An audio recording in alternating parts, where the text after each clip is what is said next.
মালদায় পরপর ৩ জন পরিযায়ী শ্রমিকের মৃত্যুর ঘটনায় চাঞ্চল্য ছড়িয়েছে। কারো মেয়ের বিয়ে, কারো সন্তানের জন্মের দিনই পরিবারে এসেছে মৃত্যুর খবর। সূত্রের খবর, উত্তর মালদার হরিশ্চন্দ্রপুর এবং চাঁচলে আলাদা আলাদা ঘটনায় মৃত্যু হয়েছে ৩ পরিযায়ী শ্রমিকের। জানিয়ে রাজ্যের শাসক দল তৃণমূলকে দুষে বিজেপির অভিযোগ, রাজ্যে কর্মসংস্থান নেই বলেই মানুষ ভিন রাজ্যে কাজে যাচ্ছে।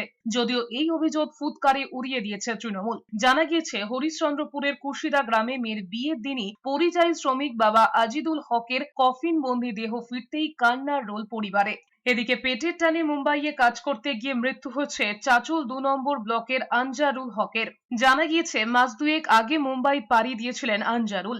সেখানেই কাজ করাকালীন অসুস্থ হয়ে মৃত্যু হয় বছর ২২-এর ওই যুবকের। বছরখানেক আগেই বিয়ে হয়েছে আনজারুলের। তার ২ মাসের একটি কন্যা সন্তান রয়েছে। অন্যদিকে চাঁচলের বলরামপুরের বাসিন্দা বছর ৪৫-এর পরিযায়ী শ্রমিক মিন্টু সরকারের ভিন রাজ্যে কাজে গিয়ে হৃদরোগে আক্রান্ত হয়ে মৃত্যু হয়েছে।